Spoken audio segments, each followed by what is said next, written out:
I'm going to start the recording. Once again, everybody, welcome to the last community call of the year. It's been a heck of a year. We've been doing a lot. As you see, I have my holiday hat on, so we're working it. And it's been a really good year for minorities in cybersecurity. And I just, essentially want to share some things with you guys. Of course, we all know, and those that haven't applied yet, I am sure you plan on applying for the MiC lead program, and you better, right? That's Mary's assessment of that. And because we have a sponsor, we have Bloomberg as our sponsor. So if you're not on our mailing list, I've been spamming, I've been sending emails, I've been putting it on our social profiles in regards to getting those applications in before December 31st, because that's when they're due. And so we're going to be going through the process of selecting people. I had grand designs of having trainers on the phone today.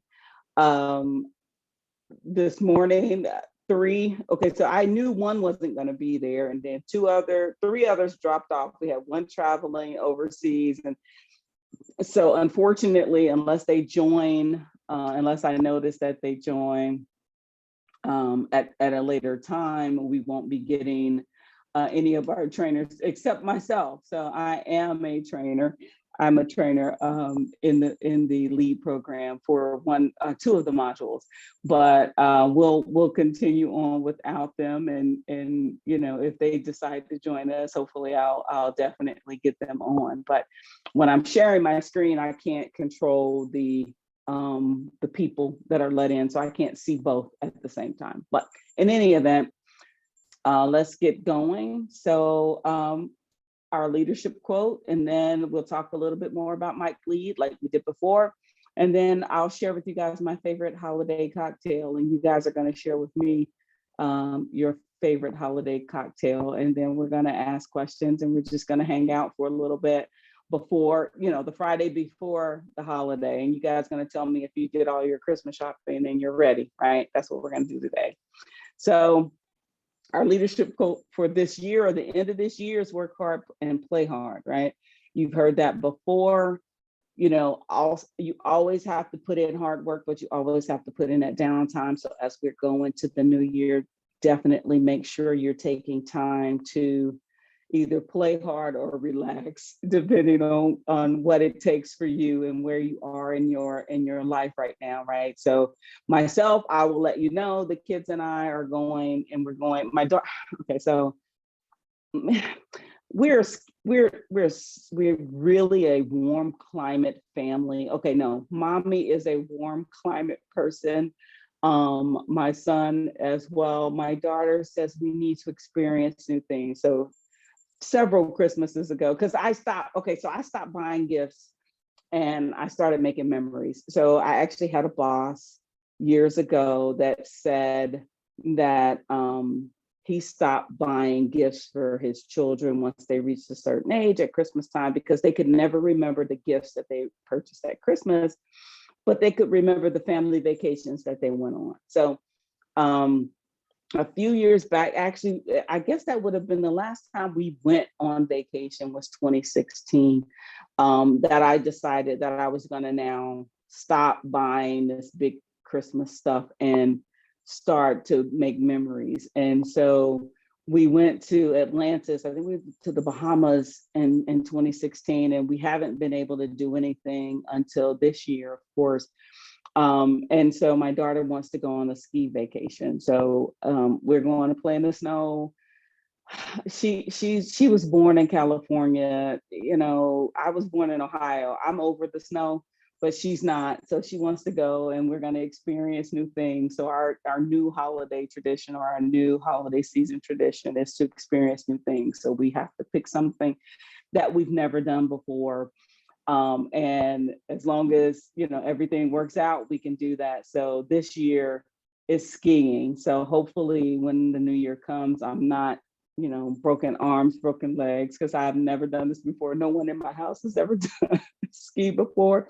Be interested to know if any of you guys have ever been skiing before, the success or failures of that, you know, that excursion. So we're gonna go skiing. So we're gonna go out to Tahoe, and we've been watching the weather. So it's been snowing out there. So that's what we're doing next week. So that's the play hard aspect of it, because both of my kids made straight A's this semester, right? So both of them are doing what they're supposed to do. So we're gonna play hard for the holiday. And my company is actually closed the last week of the year, so we're able to do that. So again, we're gonna talk about the MiC Leap program again. This has been like I guess the third month in a row we've discussed it, but not all people have been on these calls. So, you know, essentially, as you guys know, we're organized in various levels within the minorities in cybersecurity family. We have the aspirers, again, those that are aspiring, either graduating from college or transitioning into the cybersecurity space. We have our builders, those that are in the cybersecurity space and trying to build out their career, gathering different skills and everything like that. The communicators are those that are transitioning, of course, into people leadership roles, and then directors are those that are transitioning to the executive level. So that's the way our organization is ultimately structured. That's the way we do what we need to do. So that's what we're doing in that regard. So how to apply? Some of you applied, some have not applied, but of course, we're only accepting 50 applicants. Deadline December 31st. Only 15 people will be selected for that first class. We'll be going through, you know, these 6 modules, 13 individual sessions that we'll be talking through all of these different things and how that actually helps you grow and develop as a leader as we now go into, you know, in the year and then go into planning for the new year. We definitely want to make sure those individuals that are primed and poised to transition into that next level are doing so and can do so. So we're gonna, you know, I have 3 more trainers that I need to get, but those are for the March, April timeframe. But for the early classes, I have our trainers that are actually here and are going to be delivering these modules to you guys. So now, favorite holiday cocktail. Okay, I think I might have to turn off. Hold on. The chocolate martini. Now, this has a story to it. You guys know I speak in stories, and we're going to call my friend, and as I affectionately call him, CP, for the chocolate pimp. And it's a funny story that goes behind this, but this chocolate martini is something that has been perfected between him and I over the course of 10 years or so. We've made this particular cocktail, and it's specific. You have to be specific in your holiday cocktail. And let's see, can you see it? Yeah, it's there. There it is. The chocolate martini is a favorite holiday cocktail of mine, but these are very specific instructions. You need to get, for the chocolate martini, Godiva dark chocolate liqueur. The Godiva has 3 different kinds of liqueur. They have the white chocolate, they have the what's called chocolate, but it's a milk chocolate, and then they have the dark chocolate. And the dark chocolate is what gives it that dark chocolate, that dark chocolate look right there. 1 part Godiva dark chocolate liqueur. If you make it right, then you will know the difference if you choose a different liqueur, right? If you choose one of the white chocolate or the milk chocolate. I like the dark chocolate. And then you choose an unflavored vodka or vanilla vodka. I'm sorry. Too many chocolate martinis. No, or vanilla vodka. You get 2 parts of that. But listen, you see those 3? You see right here where we have 1, 2, 3 espresso beans, not 2 espresso beans, not 3 espresso beans. I mean, I'm sorry, not 4, but 3. You need 3. It balances out. It balances the sweetness out or whatever. And 3 espresso beans. Now, if you want to do it fancy, because Mary's keto, so I don't do a lot of the extra calories or carbs more than calories. But if you have some hot chocolate powder or some hot Godiva hot chocolate powder, you put that around the rim with an orange, and you do a little splash of orange zest, a little twist of orange zest in there. So that is ultimately my favorite holiday cocktail. And I'm gonna stop sharing because I want other individuals to share with me. I have some people that I need to bring back in because I didn't have them on there. But you saw my favorite holiday cocktail. So first, I need somebody to come on and tell me what their favorite holiday cocktail is. Somebody needs to come off mute because I'm gonna start drinking my chocolate martini. Let's start here with me, Tracy. Okay, all right, Tracy. So I love a good coquito. I'm not gonna lie. And I do my own versioning of it, where I make it with chocolate condensed milk. The dark condensed milk. So you gotta tell me what it is that you're making. Oh, because I don't think I've ever had a coquito. Okay, hold on. Let me see. Can you hear me? I can hear you. Okay, hold on. Let me.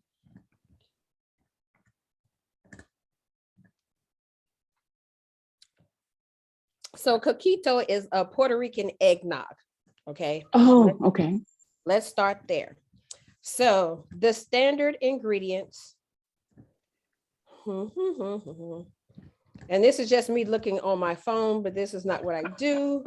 But we're just going to say I make a lot of substitutions. Okay. So it has spiced rum. I keep it there, or I may dabble in some 151. Okay. It has sweetened condensed milk. So you have that, but then you can also, there's a chocolate condensed milk. So instead of the standard vanilla, I'll add chocolate to it. Again, it's me. I play around with it. It has coconut milk, nutmeg, cinnamon, vanilla extract. So I'm a person, so if I know I'm going to have this for the holidays, I'll make this on a Monday, and I won't drink it until the weekend because I like my liquors to play with each other, to enjoy themselves. And again, it's a Puerto Rican eggnog. I'm not Puerto Rican, but I like playing with other recipes from around the world, and this happens to be my favorite one for the holidays. That is great. Thank you, Tracy. I actually made some, of course, keto Kahlua. So essentially it's just vodka and espresso coffee. I made it, and you have to let it sit for 2 weeks before you drink it. So it's in the refrigerator now, waiting for me to return from vacation. Anybody else favorite holiday drinks? Come on, share with me. You got to give me a chance to have mine. Come on. Nobody's on camera but me, so. Nobody else has a favorite holiday. No, what is it? I make an apple martini too. That's green. Any festive drinks, any holiday traditions, favorite holiday traditions. I mentioned that me and my kids are gonna start this go somewhere new every year to experience something different. What any holiday traditions that you guys want to share? You can take yourself off mute. I guess I'm gonna talk today. It's Friday. That's okay. Thank you, Tracy. There's nobody else is talking to me. It's a whole bunch of people on the call. They're not talking to me. Okay, so maybe not a new tradition, but my daughter, I have 2 new grandkids. All right, a 2-year-old and a 2-month-old. And so normally it's always, what do you want me to get the kids? What do you want me to get the kids? Now she sent me the perfect thing, which I think is awesome. She's like, we would like a membership to the Houston Zoo, because she takes the kids there so often. Again, it's experiences. And then for the older child, he wants T-ball lessons. I'm like, perfect. These are things I can go to, because once you open that gift, it's usually the box that they're playing with afterwards anyway. So. He already has enough motorized cars and dump trucks and all these things. And the other baby, she has no idea what Christmas is other than its lights. So, hey, I think, again, experiences are nice. And yes, since this is my 55th year of life, Well, I'll be 55 in October, but I'm like, let me do 55. Okay, so you just turned 54 though, sweet pea. You can't claim 55 and you only 2 months. I know, but in 2022, I think that's the year I'll be 55 and I want to do 55 different things that I haven't done before. That's all. So why wait till that year? Let's just start it in the calendar year. You know what? Honestly, I'll be 50 in March. So I have the whole year. I'm celebrating the whole year of 2022. But my birthday is in 3 months, whereas you have about 9 more months before you get to 55. That means I got 55 fun things to do. See? No, it's hard because my nieces and nephews are teenagers. So we all have teenagers. So the youngest right now, let's see, Mackenzie's, my daughter's 14, so 13, that's the youngest. So all teenagers want is cash. And so, to spend on what they want. They don't really, I mean, when they were younger, it was this, it was that, but now it's, just give me money and I'll, because I have 2 nieces and 2 nephews, and then I have my 2 teenagers. So I told my teenagers that we're not doing the whole Christmas thing. Their gift is the trip. So that's how I get out of buying gifts for my kids. But holiday traditions, gift giving, gift buying, any questions about the leadership development program? I got you guys all here. I don't want to cut us short. I want to give us as much time as possible to enjoy ourselves. I'm interested in these holiday cocktails, but I know everybody drinks, but nobody's talking. Only Tracy talks. Anybody else having a cocktail, or is it just Mary? Oh, well, that happens. I can call on you by name, Ruba. I knew it. I was playing that in my head. She's gonna call my name. I'm usually not like big on drinks, so whatever comes on my way, I'll just have it. But I'm a very big fan of anything that is super sweet, dessert wine. So if it comes my way, then I'm in. And I was while you ladies were talking, I was checking the chocolate condensed milk. I'm lactose intolerant, so anything that has to do with milk is like so bad for me, but I love it. I love condensed milk. And I'm just like looking at pictures and then dreaming about that. I'm thinking like, maybe if it is Christmas, you can take a break and have some of it. I could finish the whole thing in like one sitting. So I might try do the it. chocolate martini. Try the chocolate martini. It's very sweet, actually. Yeah, I'll try that. Making sure it's the dark liquor. Make sure it's the Godiva dark chocolate. I'm sorry. Go ahead. Okay. Yeah, I'll do that. Liz, I know you're out there. I see your name. Holiday cocktail? No? Are you a drinker, Liz? Are you multitasking? You're just listening. I'm driving, sorry. I drink wine, but I don't have a holiday favorite drink. Champagne with raspberries, but it depends on where I'm at and what's being served. Okay. All right. What about you, John? Traditions. No holiday traditions? None? Okay. No, we stopped giving gifts years ago. So my family, everybody does whatever they want to do. We don't get together too much anymore. Everybody's on their own. Yeah, that's how my family is right now. There are not a lot of kids anymore, so it's spotty at best. Yeah. John, yes. John, we got a guy on the phone. John, come off of mute and talk to us. Hey, sure. I don't really drink too much myself. I mean, I look forward to maybe like eggnog a little bit, but I started to get into peppermint teas, and I tend to enjoy it during the holidays as well. But I think that's about that for me. You need to add some special to the peppermint tea. Make a little hot toddy or something.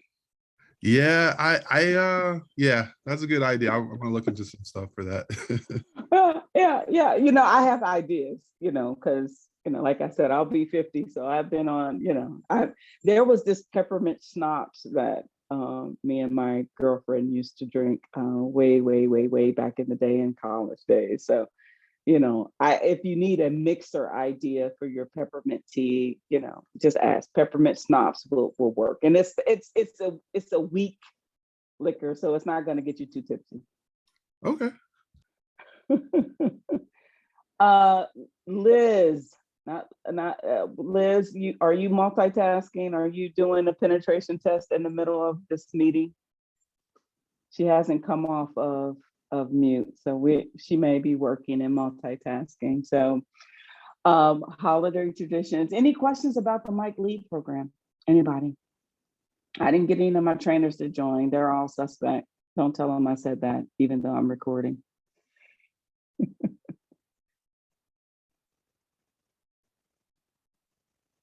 No questions about the LEAD program? So I guess okay, so let's go, because this hat is making me hot, so I'm gonna have to come out of it. Let's talk about the year in review, so to speak, for minorities in cybersecurity. So as you guys know, we've, you know, from 2020 into 2021, we've had to transition. Some highlights of the year, some highlights of this year. We had a lot of corporate interest, right? So we had Best Buy join us as a corporate member this year. Microsoft joined us as a corporate member this year. We had Mass Mutual join us as a corporate member this year, as well as Coinbase. And so we've been getting traction in that regard, in regards to corporations wanting access into the community. So we're getting traction there. But as you guys know, you know, I founded Minorities in Cybersecurity specifically because I wanted to help each and every one of you individually, right? And to grow and to develop your leadership abilities, because from my experience, as I've said often in all these interviews that they talk to me about DEI, it's usually not the technical aspects of things that you guys struggle with.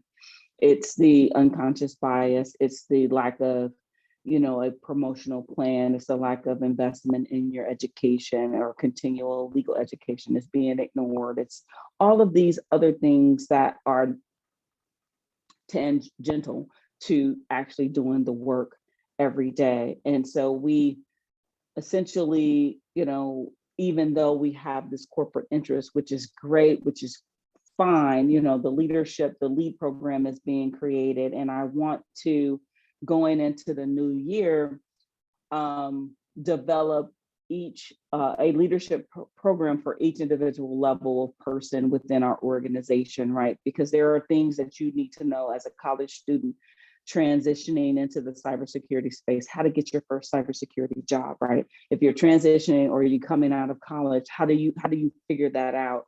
And then, you know, once you get that first job and you now start to build your career, what's the best way to do that? I mean, I think that people that I talk to often talk about the fact that they want to get to the CISO level, right? But what people don't understand is you can't be a singular focused individual and get to the executive level. So you can't be just focused in on reverse engineering and then get to the CISO level. What it takes to get to that executive level, as you map out your career, you have to have multiple disciplines, right? And get out of your comfort zone in order to get there. And so we definitely want to make sure we are, you know, letting people know that even if you come into the space as a penetration tester, there's a lot of money to be made as a pen tester for the rest of your career. Absolutely, there's a lot of money to be made. But if you are trying to get to the C level, just being a pen tester won't get you there.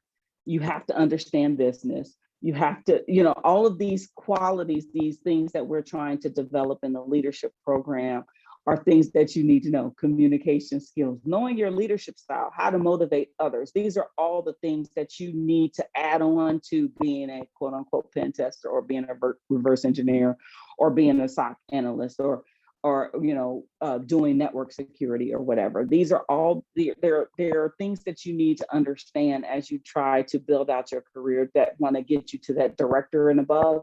And so we're gonna take our pilot of our 15 leaders in this program and now try to build out additional programs to service those individuals. So that's what's really in store for MiC in 2022.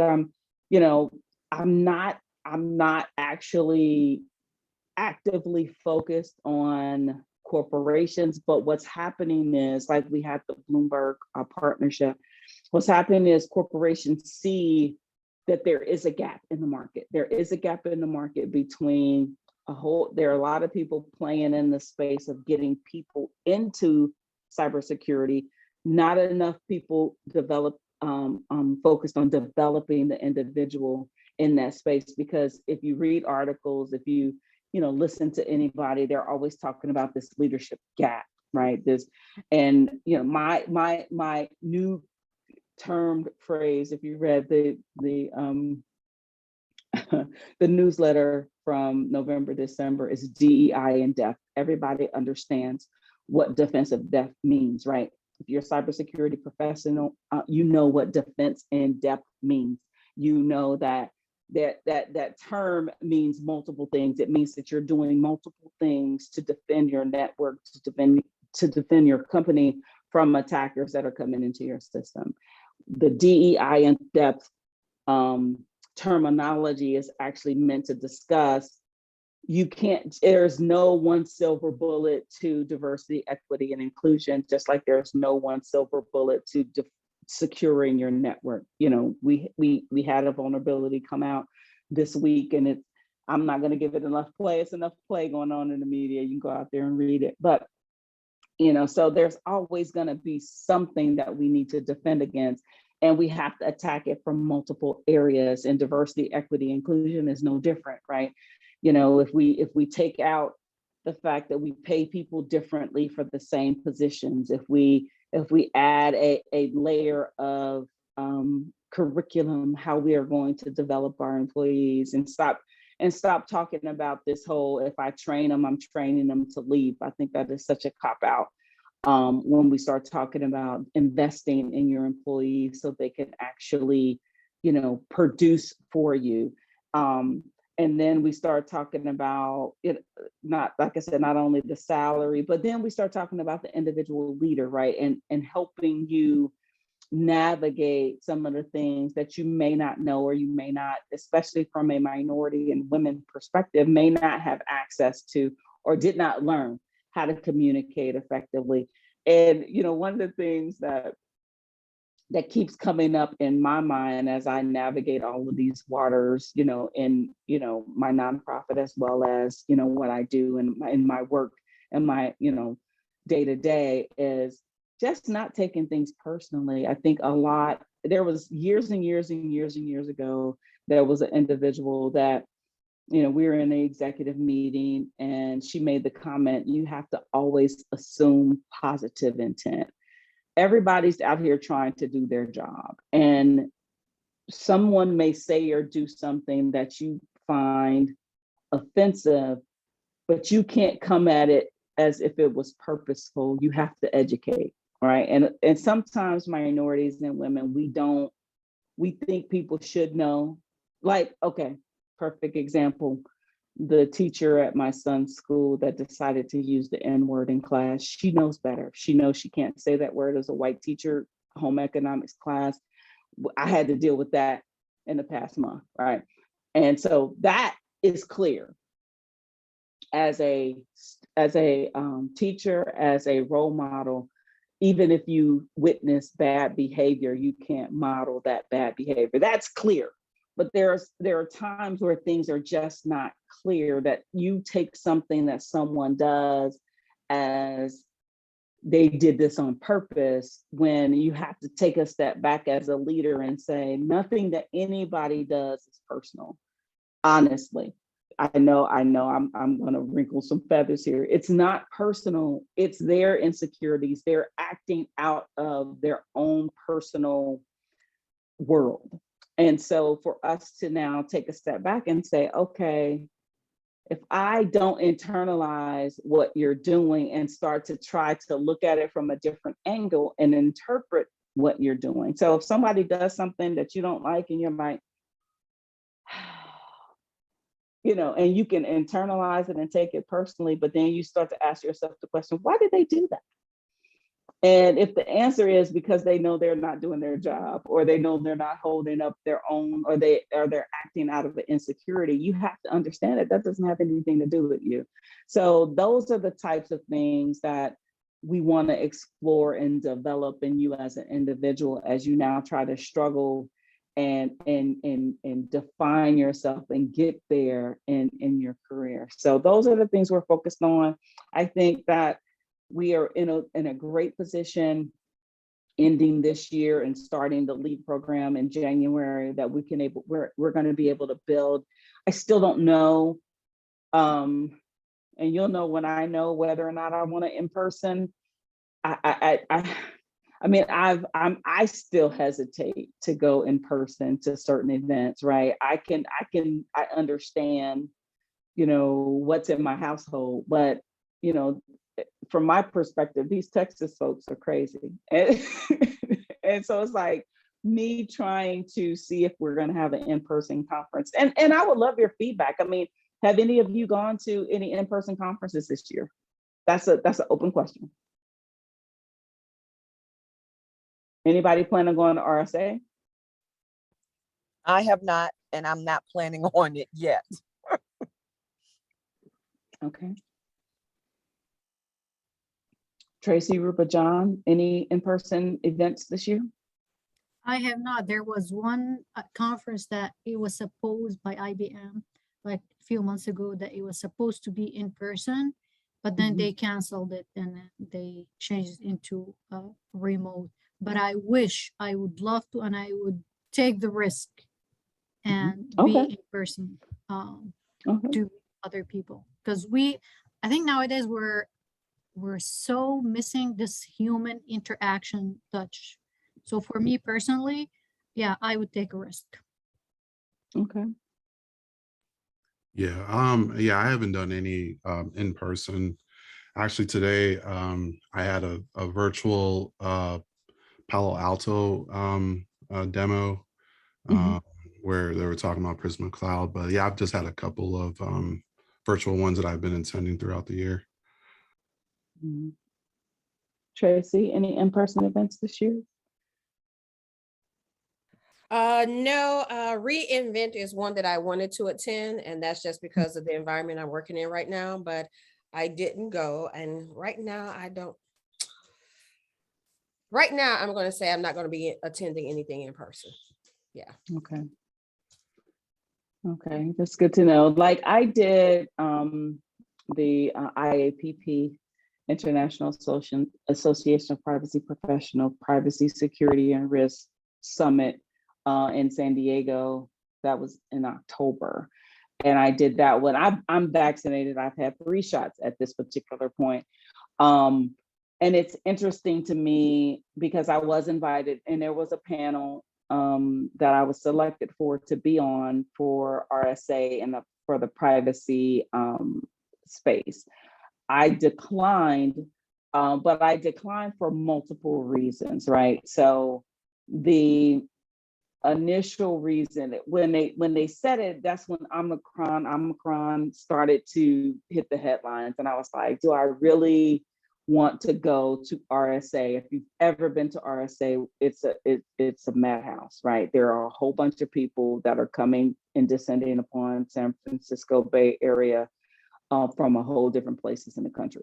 And we are all, whether you appreciate it or not, risk management professionals. So we actually have to gauge whether or not we're going to do something from a risk perspective. Me traveling with my children on an airplane to a hotel that we're going to be together, and we're going to be outside, you know, snowboarding, skiing, whatever we're going to be doing, that is not high risk for me, as opposed to being in a conference with hundreds of thousands of people who I don't know, right? And so when it came up, it was a situation where I was like, I was invited, yeah, but I no, it just didn't. I turned it down because I just didn't feel like the risk was worth it to attend that in-person conference. And so when I'm thinking about minorities in cybersecurity in our in-person conference that we canceled in 2020 and it's still not on the calendar for 2022, I'm like, can I really ask people to do something that I'm not comfortable with doing, right? And granted, we're a United States organization, but still it's hit or miss. And these variants keep popping up. And we all know if we took biology or we took science in high school, viruses mutate. That's what they do. They are meant to survive, right? And so you get people out there that are vaccinated and you have people that are unvaccinated, you get a new variant because the virus is like, oh, okay, well, I can't get you in this piece, but if I mutate, I can get you in that piece. So I'm still not, I mean, I understand what you're saying, Ruba, in regards to having individuals, and we're missing that people element because I think, especially for my children, the high school, junior high school range, like that is critical right now. I'm seeing the impact of COVID or being out of school on the immaturity from a social human interaction perspective. There's been more incidents this year. We had a school shooting this year, right? My kids were told not to bring backpacks to school today because some kids went on social media talking about blowing up the school, right? And so there are our kids and then there's the adults, right? And yes, I agree that we are as adults missing that human interaction. I think I'm starting to see it impacting just from the junior high to high school level. And so this what's going on, it I think it's going to continue. It's going to linger with folks just not connecting, like you said, with one another, or not making that human interaction with one another anymore. And it's heartbreaking that these things are occurring. But I'm a professor as well, so I've been reading on the education space, and I've been reading across the country, especially the 7th grade through 12th grade. And some kids went from 6th to 7th grade and they've missed 7th and 8th grade. Now they're 9th graders, right? And that maturity that happens, and you all remember those middle school years, they were not fun, but they actually helped, right? Looking back on it, the awkwardness. So now you take that awkwardness and you put it in the 9th grade, and with social media and all these other things, our kids are suffering a lot. I think a lot more than we are. I think we're all are suffering, but I'm because of course I have high schoolers. I'm really concerned about that status. But all that to be said, I went off on a tangent. All that to be said, I still don't know if I'm ready in 2022 to have an in-person conference. I'll do the assessment. We are refreshing our board, so many of our board members will cycle off. We have a 2-year cycle for our board of directors. As we now grow and mature as an organization, I recognize that there are certain skills that I need for my board, that I'm going to be looking for individuals to interview to sit on the board, and more so folks with a strong nonprofit background. So if you know anybody, please let me know. For any individuals that have been in this arena, like I said, whenever you have a business, they say you make it 2 years and then it grows up. And so we're at that 2-year mark, and now we're growing up. And I recognize that I can't keep up everything that I've been doing for so long, and I need help. So like I said, our board members cycle off. We're gonna be refreshing our board in the new year. We're gonna be looking at additional programming for you guys. Anything that you guys think that we need to focus in on, or there's some things that we're missing? I know I need to get somebody for those that are members, to manage the back end of our website, right? For those of your members, you know, we have a community forums internally. I've done nothing, and I can admit that I haven't had the bandwidth to do a lot with that. So ultimately, I'm going to need somebody to help me with that back end, and the content is all content aspects of it. I'm also going to try to, you know, hire somebody to manage the whole social media aspect of things. But is there anything else, any other comments you guys have, anything else that for those of you are in the community or within that are members, you know, anything that you need, or even, you know, for those that are not members that are just out there thinking about what possibly can we do to help you guys, right? So I'll stop talking. Anything that we're not doing that you guys want us to do?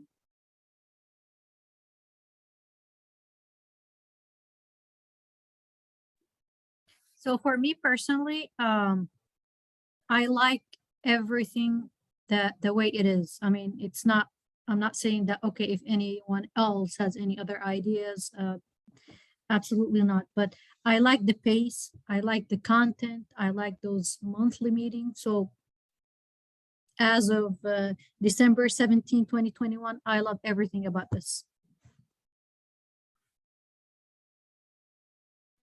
Thank you for the feedback, Ruba. Anybody else? I agree with Ruba.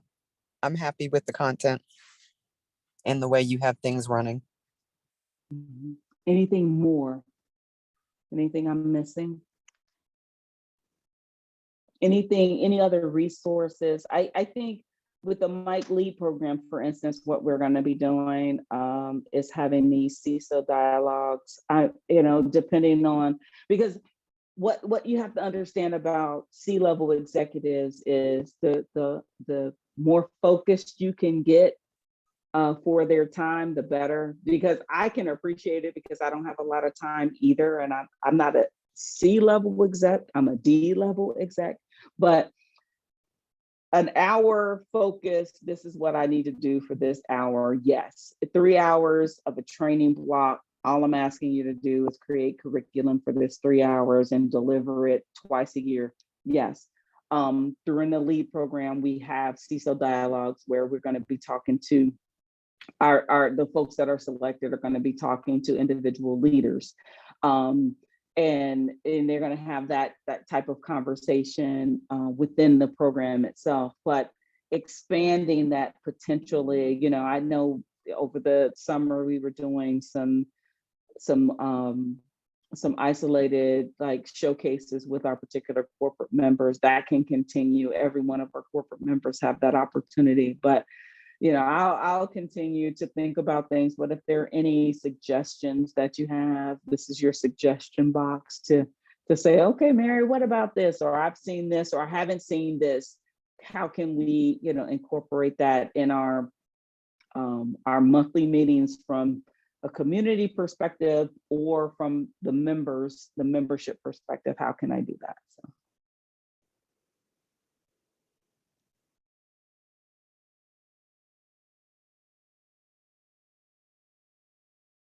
Nothing. Well, you know, I'm not one to waste time. I'm going to see Spider-Man. I have tickets. Anybody else going to see Spider-Man today? Or did they see it already? No spoilers. So we are a superhero household because I'm a superhero. Did y'all know that I was a superhero? If y'all didn't know, I'm a superhero. So we're going to see Spider-Man. We have tickets in an hour to see Spider-Man. So I don't necessarily have to keep us on the phone if we don't have any additional things, any additional questions, any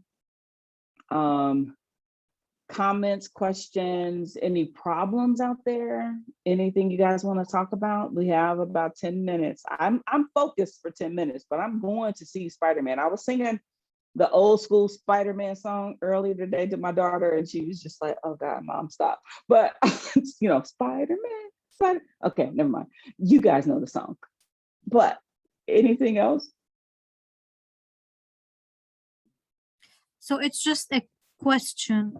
So for a C-level executive, let's say in cybersecurity or in finance or in IT, do you have to be like deeply technical slash deeply involved or deeply knowledgeable about that domain? So let's say cybersecurity. Do you need to stay on top of uh, um,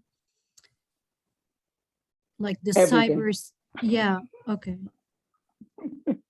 What I You what I answered. what I what I have found in this space, in regards to C-level executives, it's who you know. When, like I said, there isn't any director level or above role that I have gotten that I didn't know somebody, from being a director of incident response from GE Capital, director of the Security Operations Center, senior director at Comcast, or director of information security and privacy. Those jobs all came to me because I knew someone. I'm not saying that my skills had nothing to do with it. The fact that I'm a lawyer, the fact that I'm former FBI, the fact that I ran the Security Operations Center, the fact that I've had all this experiences has helped me. But I've interviewed for positions that I'm coming in cold as a C-level executive, and it's been more difficult. It's been more difficult for me to, in the interview process, for outside to come in, and I always say it's who you know, who you know, who you know. So there are bosses that I've had that are C-level executives that didn't have any technical background whatsoever, right? They just happened to stumble into this role. There are people that I've worked with that, for all intents and purposes, should not be my boss. I've had that too. But again, it's developing those interpersonal relationships outside of the organization.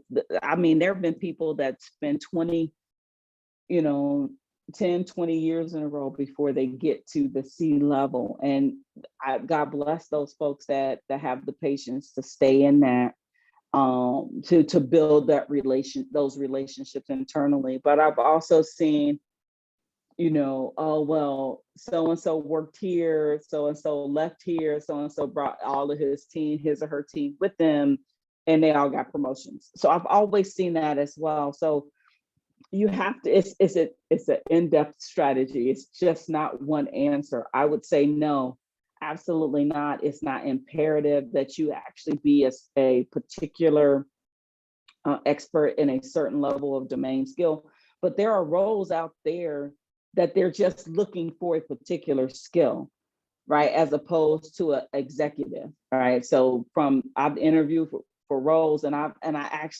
gotten so particular in my ask of the questions that I'm asking the recruiter in regards to, okay, so what are they really looking for? Are they looking for a technical expert that knows a particular domain?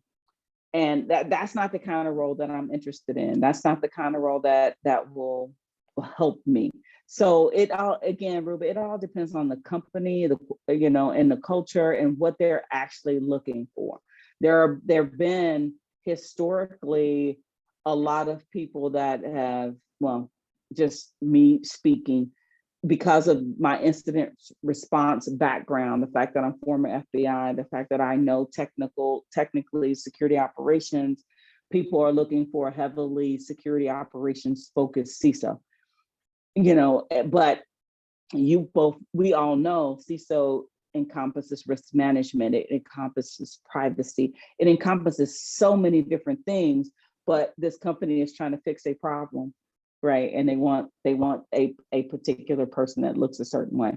I interviewed for a role that, the recruiter was like, well, what if, something had gone down, their former person will be able to go to Best Buy or whatever to buy a cable to fix whatever it is that they're looking for. I say, that's just not what an executive does in my mind.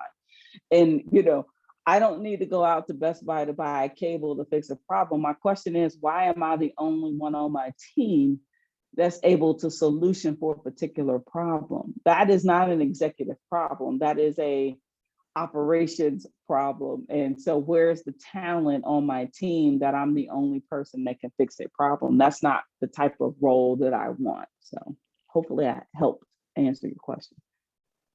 I did. Thank you. Okay, everybody, anything else? We have 8 minutes. Try the chocolate martini, everybody. All right, so you have 5, 4. This is how my when I go to kickboxing, this is how the trainers count. 3. It's like, wait a minute, there's been like 17 seconds. 2. Okay, 1. Well, guys, listen, have a wonderful holiday season. Be safe, take some time off, get your mental health together, be safe out there. For those of you that are watching this on a restream, because we do restream on YouTube and our Facebook channels, please reach out to us if you have any questions, if you have any comments, definitely reach out. But I wish you guys the best and wonderful going into, and I actually kind of keep looking at the calendar to say, okay, next year's 2022, because the past 2 years have merged together for us. But 2022 is going to be a great year for us all. Like I said, relax, take some time off, and come fresh in the new year. For those of you that want to apply, definitely make sure you apply for the MiC Leadership Development Program, and we'll talk again in the new year. Thank you so much. Thank you. Bye-bye. Bye.